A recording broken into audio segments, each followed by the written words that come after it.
Olá, amigos, bom dia. Tenho um irmão da França, ele é de Portugal, mora no sul da França e muito amigo nosso, né? E morreu um irmão da congregação deles lá no sul da França. Um irmão muito querido, veterano, e a congregação sentiu bastante. O irmão Carlos, que é meu amigo de lá, né? Sentiu muito também a morte desse irmão veterano. Aí o Carlos pediu para mim gravar para ele uma mensagem sobre a esperança da ressurreição, alguns textos, algumas citações, né? E eu preparei uma mensagem e mandei para ele.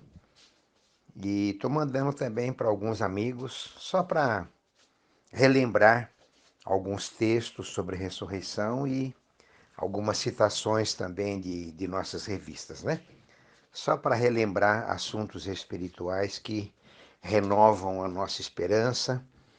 E a gente está sempre relembrando assuntos espirituais que acalmam, motivam, incentivam e confortam também, né? Um grande abraço a todos. Tchau.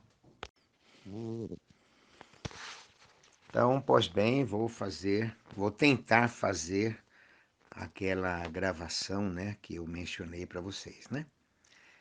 Então, devido à pandemia, tem havido muitas perdas de parentes e irmãos queridos, né? Eu mesmo perdi 4 parentes em um ano. Alguns devido à idade avançada, e a minha irmã carnal com 75 anos, devido à Covid. A enfermeira que cuidava da minha mãe estava com Covid, não sabia, acabou passando para minha irmã e o quadro dela se agravou, faleceu. Ela foi pioneira desde 1958, sem parar, durante 64 anos, até seu falecimento no último mês de abril. Ela foi pioneira 64 anos sem parar. Foi pioneira regular, depois especial, depois serviu no circuito, o marido era viajante, depois parou o serviço viajante, continuou pioneira especial até o falecimento dela. Uma pioneira muito produtiva. Foi um grande golpe para nossa família, especialmente para mim, que eu trabalhei muito no campo com ela na minha juventude, né? Bem, são as contingências da vida, né? São as surpresas do tempo e do imprevisto. São as duras realidades que a vida do lado de cá do Armagedon nos apresenta, né? Praticamente cada pessoa na Terra, cada família da Terra perdeu alguém para a morte, né? Só de nossa fraternidade mundial, nossa família mundial da fé, mais de 20 mil famílias de irmãos perderam parentes, né? A pandemia realmente causou um grande estrago, né? Isso mostra que a vida é frágil, a vida é transitória. Tem um texto na Bíblia que ilustra muito bem, até de forma poética, a transitoriedade da vida. Um texto só usa 4 figuras de linguagem para descrever a brevidade da vida, né? Oséias, capítulo 13, versículo 3. Oséias 13, 3. Disse que a vida é como a neblina que desaparece, ou como orvalho que some com o calor do sol, como a palha que o vento leva, ou como a fumaça de uma chaminé que se esvai na imensidão dos céus. É o processo inexorável do pecado, né? Apesar de todos os cuidados, alimentação boa, balanceada, exercícios moderados, né? O processo do envelhecimento é implacável. E é claro que a gente sente muito a perda desses amigos queridos, né? Uma sentinela recente, há 2 meses, né? Ilustrou a nossa armadura espiritual, falou do capacete O capacete protege o soldado. O soldado vai para a guerra com o capacete, não quer dizer que ele não sente quando uma espada bate no capacete, uma pedra, uma lança resvala. Claro que ele sente, mas não causa um dano maior. Então a nossa esperança também protege a gente. Mas não quer dizer que a gente não sente quando acontece coisas, né? A gente sente, só que não causa um dano maior. A gente não perde o chão, não fica desesperado, fica angustiado. A gente sente, chora, lamenta, mas é uma coisa mais equilibrada, porque a gente sabe que é um dano apenas temporário, né? Então, é bom saber que quando perdemos um amigo ou um parente na morte, se trata apenas de uma despedida física, mas não afetiva, porque a gente nunca vai se esquecer de nossos amigos e parentes, né? Do legado de lealdade que a pessoa deixou. Então, nossos amigos que dormiram na morte, eles estão tranquilos, dormindo, estão melhores do que nós, né? Lá em Apocalipse 14:13, diz que as obras que a pessoa fez a acompanha para toda a eternidade. Não fica esquecido, né? Isaías 49:15, Jeová garante: eu nunca me esquecerei de você. Que promessa linda, né? Gênesis 15:1, Jeová falou para Abrão, ainda era Abrão, né? Não tinha mudado o nome para Abraão. Jeová falou assim: a tua recompensa será muito grande. E, por extensão, podemos dizer que a esperança de cada um de nós que hoje serve a Jeová também será muito grande, uma recompensa certa. Então, quando a pessoa morre fiel, né? Podemos dizer que acabou a correria, ansiedade, preocupação. Lá em Isaías 57, 1 e 2, diz que a pessoa encontrou a paz e o descanso na memória de Jeová. Acabou a correria. Está lá dormindo, inconsciente, está segura na memória de Jeová e Jeová vai ressuscitar essa pessoa. Devido ao histórico exemplar de vida, nossos amigos que faleceram fiéis construíram um nome eterno, um nome que não pode ser apagado.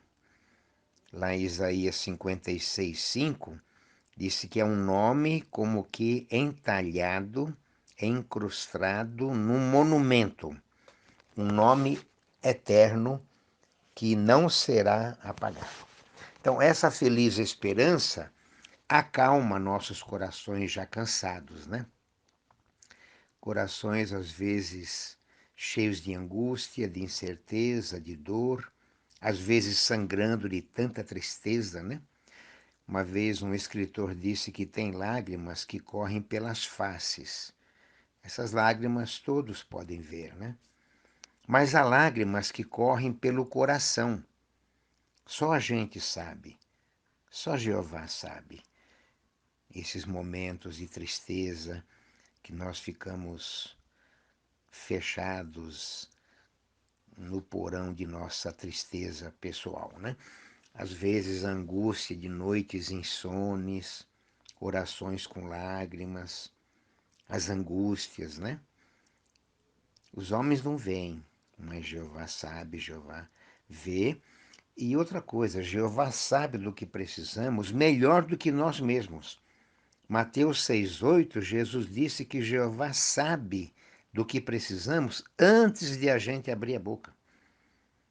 No mesmo capítulo, Mateus 6:32, Jesus falou: o seu Pai Celestial sabe do que vocês precisam. Jeová é sempre leal com a gente. Estamos vivos, Jeová é leal conosco. Se nós viermos a dormir na morte, Jeová continua sendo leal com a gente. Rute, capítulo 2, versículo 20. Jeová é sempre leal com os vivos e os mortos. Para Jeová, nada muda. Ele é leal com a gente. quer estejamos vivos ou na memória dele. Isso faz sentido quando analisamos as palavras de Jeová. Lá em Gênesis, Jeová disse assim: Eu sou o Deus de Abraão, de Isaque e de Jacó. Eu sou o Deus de vivos, não de mortos. Agora veja que detalhe interessante. Quando Jeová disse essas palavras, já fazia 329 anos que Abraão havia morrido. Isaque tinha morrido havia 224 anos. E Jacó já fazia 197 anos que tinha falecido. E Jeová insistia: Eu sou o Deus deles. Eu sou o Deus de vivos, não de mortos. Então, o que a gente entende disso? Que para Jeová é como se nós estivéssemos vivos, é como se esses homens estivessem vivos. Para Jeová, a morte é uma breve interrupção. A pessoa vai voltar. Isso é líquido e certo. Então é como se a pessoa estivesse viva ainda, né? Então a morte é um breve momento, é um sono momentâneo, é uma vírgula, não é um ponto final. Certo dia, Jesus estava conversando com os saduceus que não acreditavam na ressurreição. Mateus 22, 23 diz que eles não acreditavam na ressurreição.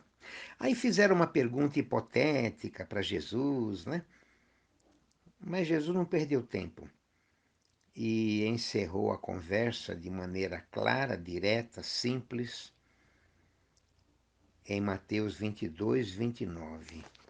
Jesus simplesmente disse o seguinte: Vocês que não acreditam na ressurreição não conhecem nem a Bíblia, nem o poder de Deus. Pronto, encerrou ali a conversa. Interessante, né? Quem não acredita na ressurreição não conhece o poder de Deus nem a Bíblia Sagrada. Outro texto consolador é Romanos 8:32. Jeová não poupou nem o seu filho. Por que ele reteria suas bênçãos de seus servos? Por que Jeová deixaria de amar e de recompensar seus adoradores depois de dar aos seus servos a dádiva mais preciosa, mais cara, mais dolorosa, seu próprio filho amado? Essa foi a dor mais cruel que Jeová já sentiu ou sentirá, ver o seu filho sofrendo na estaca de tortura. E os momentos também que antecederam ele ser pendurado na estaca, né? E Jeová não anestesiou Jesus. Jeová deixou as coisas acontecerem naturalmente. Foi tudo muito real e de acordo com as circunstâncias do momento, né? Acho também interessante o que uma sentinela, 1º de março de 2013, página 7, falou. Esse artigo da revista 1º de março de 2013, página 7, citou um erudito que disse: ao passo que cemitérios talvez nos lembrem a brevidade da vida, a ressurreição nos dá a certeza da brevidade da morte. Que linda citação, né? Tanto é que a Sentinela incluiu a citação deste erudito. Um outro artigo de A Sentinela que eu gosto muito, a Sentinela 15 de maio de 2007, página 29. Diz assim: Imaginem a alegria nos céus quando Jeová Deus ordenar ao seu filho: pode começar a ressurreição. Imaginem a explosão de alegria na terra. Que bela citação, não é verdade? Os mortos voltarão sem dor, alegres, com muita saudade, leves, dispostos, com vontade de sair correndo e abraçar qualquer pessoa que encontrar pela frente de tanta alegria. E tem um detalhe: Lucas 8:55 dá uma dica, né? A pessoa ressuscita com fome. Quando Jesus ressuscitou a filha do presidente da sinagoga, Lucas 8:55, Jesus disse, ó, dá alimento para ela comer que ela está com fome, né? Então, a gente já pode começar a pensar no que vamos fazer para receber nossos parentes que morreram, né? A ressurreição é um dos ensinos mais emocionantes da Bíblia Sagrada. Vai possibilitar reencontros de exuberante alegria, extrema felicidade, momentos de júbilo, numa dimensão tão forte que palavras não conseguem descrever e a nossa mente não consegue dimensionar. É muito interessante uma comparação que o apóstolo Paulo fez, né? Ele disse que se Cristo não foi levantado, a nossa pregação é vã, a nossa fé é vã, não passa de mera ilusão. Então, se a ressurreição não existe, não temos base para a fé. Cristo não foi levantado. O apóstolo Paulo até usou uma expressão interessante, né? Se somente nesta vida esperamos em Cristo, somos os mais miseráveis de todos os homens. Se Jesus não ressuscitou, a nossa fé não tem nenhuma sustentação. A analogia feita pelo apóstolo Paulo é em 1 aos Coríntios, capítulo 15, versículo 14. Uma outra citação que eu gosto muito é a sentinela 1º de junho de 90, página 6. Descreveu assim as alegrias do milênio. Abre aspas. Esse milênio que se avizinha ultrapassará em muito quaisquer expectativas humanas. Tente visualizar as mais saudáveis, prósperas, pacíficas, justas e felizes condições que puder para a Terra, e isso não será sequer uma fração do que o milênio de Cristo tem em reserva. Fecha aspas. Que bela citação, né? Você pode imaginar as melhores condições que puder, pode multiplicar por 1000, elevar ao quadrado, e não será nenhuma fração das bênçãos que Jeová tem em reserva para nós. Outra citação, Despertai, 22 de janeiro de 2000, página 11, mencionou que no novo mundo, a terra inteira será transformada numa grande sala de aula. E o Senhor Jeová e seu Filho Rei, Jesus Cristo, serão nossos instrutores, nossos mestres. A vida será uma jornada interminável de emocionantes descobertas. Fim da citação. Naquela época feliz, o meio ambiente, hoje tão agredido, será restaurado e para sempre será muito bem cuidado.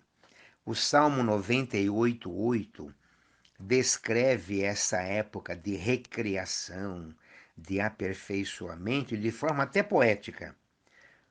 O Salmo disse é como se os rios estivessem batendo palmas e as florestas gritando de tanta alegria. Que magistral descrição, que poético, não é verdade? Não haverá mais eventos climáticos extremos. O projetista maior e poderoso Criador voltará a controlar as forças da natureza. Quando Adão e Eva viraram as costas para Jeová, Jeová deixou a terra por conta deles, por conta do tempo do imprevisto. Aí apareceu praga, espinho, seca, enchentes, terremotos, eventos climáticos agressivos.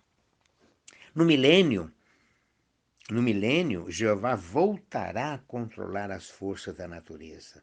Nunca mais um desastre natural vai acontecer. Então vai acontecer o que diz 1 João 3,8. Diz que o reino de Deus vai desfazer todo estrago que Satanás causou, vai desfazer. E lá em Mateus 19, 28, Jesus falou que o reino vai recriar tudo, vai renovar tudo, restaurar, aperfeiçoar, assim como Jesus disse lá em Mateus 19, 28. Nós vamos comprovar o que o apóstolo Paulo escreveu em Romanos 8, 18. Ele disse que os sofrimentos de hoje serão como que insignificantes em comparação com as bênçãos eternas que receberemos. Então, os sofrimentos de hoje parecerão muito poucos, embora para nós agora pareça uma eternidade. Mas comparando com as bênçãos futuras, nós vamos comprovar que foi algo temporário e quase insignificante. Que bom saber que ocorrerá o que a Despertai de janeiro de 2007 assim o descreveu. Não sofreremos mais a angústia de uma doença terminal. Não sentiremos mais o pesar de uma doença crônica, persistente, nem enfrentaremos mais as realidades duras da velhice. Não ficaremos mais aflitos ao ver pessoas que tanto amamos padecendo num leito de doença e não podemos fazer nada para aliviar o sofrimento. É um sentimento que esmaga. Não sentiremos mais o desespero de dar adeus ao querido pai, querida mãe, amada esposa, marido, amigo, filho. Não haverá nunca mais essas trágicas separações. Que mensagem atraente Jeová disponibilizou para nós na Bíblia Sagrada. É como disse uma de nossas revistas, né? A Bíblia não é um livro sobre Deus, mas um livro de Deus para nós. Assim, irmãos queridos, amigos, mesmo com os corações por ora tristes e arranhados, vamos dizer assim, né? Vamos renovar nossa determinação de prosseguir. Vamos revitalizar nossa fé, como disse o irmão numa formatura de Gileade, né? Alimente bem a sua fé e as dúvidas morrerão de fome, né? Concluindo, segundo o livro das Crônicas, capítulo 15, versículo 7, diz assim: quanto a vocês, irmãos, sejam fortes, não desanimem, vocês serão recompensados por suas ações. Tenhamos certeza e jamais podemos duvidar. Jeová, Jesus, os ungidos já glorificados nos céus e os anjos querem muito nos dar boas-vindas no paraíso. Abraços, obrigado.